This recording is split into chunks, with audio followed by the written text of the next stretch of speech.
दृष्टिकोन. एकदा एका राजाने आपल्या दरबारात विविध देशातील राजांना बोलावलं आणि मोठा उत्सव करण्याचे ठरवले.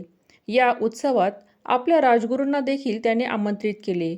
उत्सवासाठी राज्यातील सुप्रसिद्ध नर्तकीला बोलवण्यात आले, जी या उत्सवात रात्रभर नृत्य करणार होती.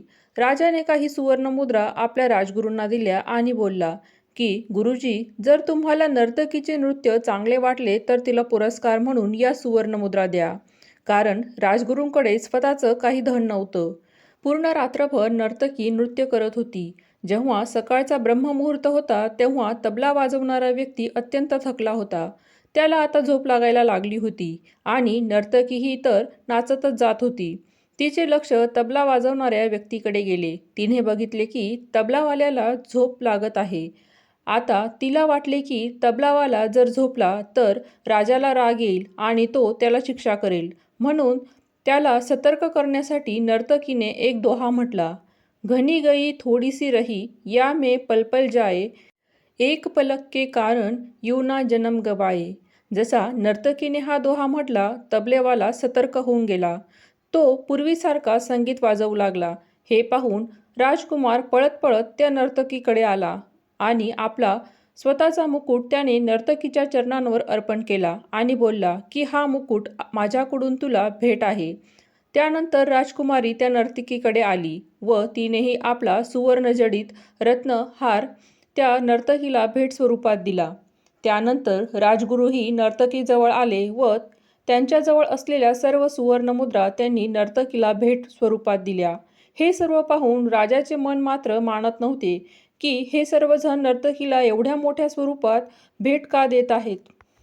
तो चिडून आपल्या सिंहासनावरून उभा राहिला व नर्तकीला म्हणाला, हे काय होत आहे? तू एक दोहा म्हणून सर्व सभेला लुटले आहेस. तू ही कोणती भाषा बोलली आहेस? तेवढ्यात राजगुरू राजाला म्हणाले, राजन, शांत व्हा.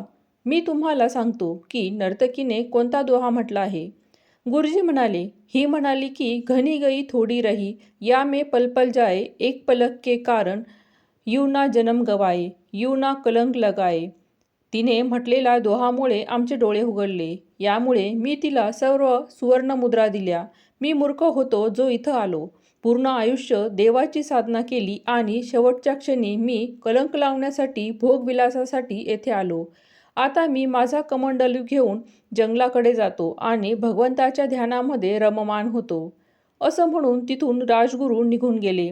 त्यानंतर युवराज म्हणाला की पिताजी, तुम्ही आता म्हातारे झाले आहात तरी देखील तुम्ही राजा म्हणून माझा स्वीकार करत नाही. मी विचार केला होता की आज रात्री शिपायांना घेऊन मी तुमची हत्या करेन, परंतु या दोह्यामुळे माझे डोळे उघडले आहे. घनी गई थोडी रही म्हणजे आज नाही तर उद्या मला हे सिंहासन तर मिळणारच आहे. मी माझ्याच वडिलांच्या हत्येचा कलंक का माझ्या माथी लावून घेऊ? तेवढ्यात राजकुमारी बोलली, पिताश्री, आता माझेही वय विवाहाचे आहे, परंतु तुम्ही माझा विवाह करत नाही म्हणून आज रात्री मी एका मंत्र्याबरोबर पळून जाणार होते. पण या दोह्यामुळे माझे डोळे उघडले. घनी गई थोडी रही म्हणजे आज नाही तर उद्या माझा विवाह तर होणारच आहे. या सर्वांचे बोलणे ऐकून राजा स्तब्धच राहून गेला.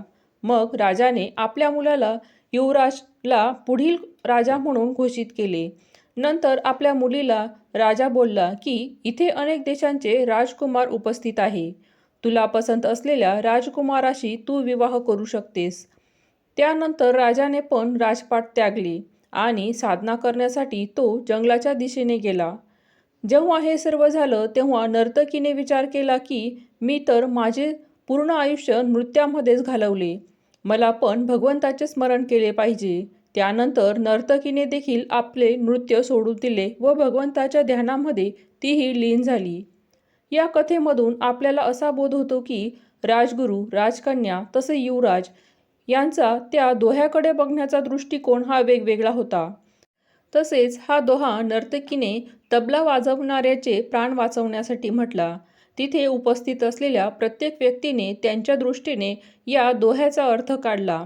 घनी गई थोडी रही म्हणजेच आपल्या आयुष्यात आपण जेही पापकर्म केले आहे ते सोडून आपण भगवंताच्या ध्यानामध्ये लीन झाले पाहिजे.